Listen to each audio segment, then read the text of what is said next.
हुगली में मनोज्ञा लोहेवाल हमारे सहयोगी मौजूद है। मनोज्ञा, आपके साथ बहुत सारे लोग भी हैं, पीएम भी वहां पर पहुंचेंगे, हल्दिया के बाद वहां पर पहुंचने वाले हैं। राजनीति आरोप प्रत्यारोप तो लगातार चलता रहेगा, लेकिन जो लोग आपके साथ वहां पर मौजूद है, मैं चाहूंगा आप जरा उनसे भी बात करें और तस्वीरें भी दिखाएं कि वो क्या देख रहे हैं, किस तरह ये जो आरोप प्रत्यारोप हो रहे हैं उन पर उनका क्या कहना है। बिल्कुल, मैं इस समय हूँ हुगली में। हुगली जिला को कई चीजों से जाना जाता है। सिंगूर आंदोलन जिसने बंगाल की सत्ता पलट कर दी थी, आज उसी जिले में प्रधानमंत्री नरेंद्र मोदी है। ये दूसरा रैली होगी उनकी। आज कितनी बड़ी बात है, यहाँ पर आप रैली सुनने आई है, प्रधानमंत्री को सुनने आई, क्या क्या है आज के लिए, क्या देखना चाहती हैं आज यहाँ पर आकर? तो बोलते আজ আমরা নরেন্দ্র মোদীকে দেখতে এসেছি, তার ভাষণ শুনতে এসেছি। সবাই তাহলে গর্ব, আমাদের হুগলি জেলায় আমাদের নরেंद्र मोदी जी আসছে, এটা আমাদের কাছে গর্ব। देखिए, ये सब बांग्ला में बता रही है कि हमारे लिए बहुत बड़ी बात है, बहुत ही गर्व की बात है कि आज हम प्रधानमंत्री को सुनेंगे, अपनी आंखों के सामने वो खड़े होंगे और यहाँ पर सुनेंगे। दो बातें बड़ी महत्वपूर्ण है, आपको बता दें। आज डनलप ग्राउंड में कर रहे हैं ये रैली। डनलप ग्राउंड क्यों? क्योंकि ये सीधा वार है उद्योग पर। बंगाल में अगर उद्योग की हालत खस्ता है तो डनलप ग्राउंड भी एक ऐसा, डनलप एक ऐसी फैक्ट्री है जो बंद पड़ी है, जिसमें कई तरह की समस्याएं हैं। दिलचस्प बात यह है कि वहां के कर्मचारियों को मुख्यमंत्री ममता बनर्जी सैलरी दे रही है, 10,000 रुपए प्रति माह। जो लोग काम कर रहे हैं, पहले 600-700 थे, अब करीब 300 के आसपास कर्मचारी रह गए हैं। और दूसरी बड़ी महत्वपूर्ण बात, यही वो जिला है जहां सबसे बड़ा जमीन अधिग्रहण के खिलाफ आंदोलन चला था, इंडस्ट्री के खिलाफ और उसके साथ साथ एग्रीकल्चर के समर्थन में। और इन सब के बीच में आज जो चुनावी लड़ाई है वो कई गुना ज्यादा बड़ी हो जाएगी।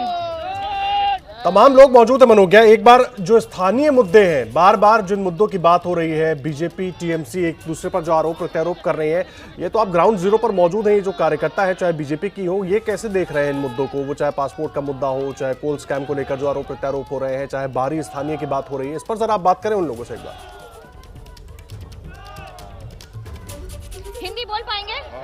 इस बार आपके लिए सबसे बड़े मुद्दे क्या क्या हैं यहाँ के? सबसे बड़ा मुद्दा है जो पश्चिम बंगाल का जो दुर्नीति से भर गया, आप लोग देखा है।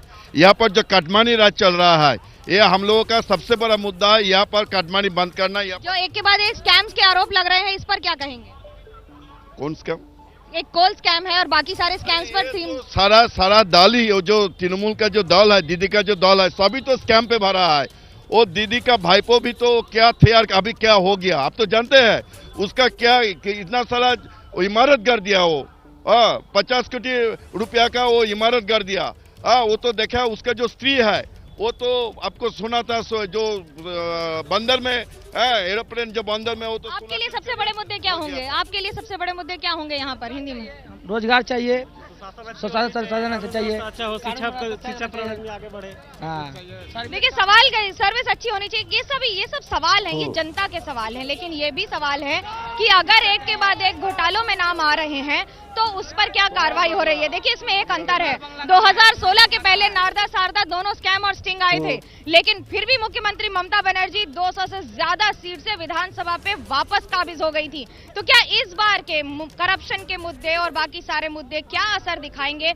ये बड़ा दिलचस्प होगा देखना। उस समय विरोध में सिर्फ एक अंतर था, वाम और कांग्रेस थी, बीजेपी नहीं। इस बार सीधी टक्कर प्रधानमंत्री नरेंद्र मोदी और गृह मंत्री अमित शाह और साथ ही साथ बीजेपी के राष्ट्रीय अध्यक्ष जेपी नड्डा की टीम से है। बिल्कुल ठीक है, आप मनोज्ञा रहे हमारे साथ। कुंतल चक्रवर्ती भी लगातार मौजूद है। कुंतल, बड़ा सवाल यह है कि अभी तो केवल झांकी है, अभी तो चुनावी लड़ाई शुरू होनी है, पूरी लड़ाई अभी बाकी है। और अभी हम देख रहे हैं कि बयान ऐसे ऐसे सामने आ रहे हैं जो बहुत चौंकाने वाले हो जा रहे हैं। तो आगे क्या लग रहा है, आगे किस तरीके से आगे जो चुनावी लड़ाई है वो देख रहे हैं आप? खैर, कुंतल के पास चलेंगे। कुंतल तक हमारी आवाज नहीं पहुंच रही है, मनोज्ञा लगातार जुड़ी। मनोज्ञा, बड़ा सवाल यही है, अभी तो केवल झांकी दिख रही है, अभी तो चुनाव की घोषणा भी नहीं हुई है। चुनाव की घोषणा होगी, फिर उसके बाद उम्मीदवारों की लिस्ट बनेगी, उसके बाद अलग अलग जगहों पर जो गुणागणित होता है लोगों को खड़ा करने का चुनाव में, उसके हिसाब से और राजनीति देखेंगे और बयान देखेंगे। किस तरफ देख रही है बंगाल के चुनाव को आप जाते हुए? लगातार आप कवर करती रही है बंगाल की राजनीति को। देखिए, 2 दशक हो गए हैं, लेकिन अगर मैं ये कहूं कि बंगाल की जनता चुपचाप फूले छाप में विश्वास रखती है, कौन से फूल पे छाप देगी ये नहीं बताती है। और ये बड़ी दिलचस्प बात होती है। आपको बोलेंगे कुछ बात, कुछ करेंगे। सजग जनता होगी, आपको बताती रहेगी कि ये मुद्दा है, ये ऐसी बातें होनी चाहिए, वैसा होना चाहिए। ये बड़ा अंतर है, क्योंकि अगर राज्य सरकार के खिलाफ अगर किसी रैली में इतने हजारों की संख्या के लोग आ रहे हैं, ये बड़ा मुद्दा है। क्योंकि राजनीतिक हिंसा हर रैली के बाद होती है। हर रैली के बाद विरोधी पक्ष की पिछले चुनाव में भी अगर वाम और कांग्रेस की रैली कोई अटेंड करता था या उसके बाद शिरकत करके घर लौटा था तो उसे पीटा जाता था।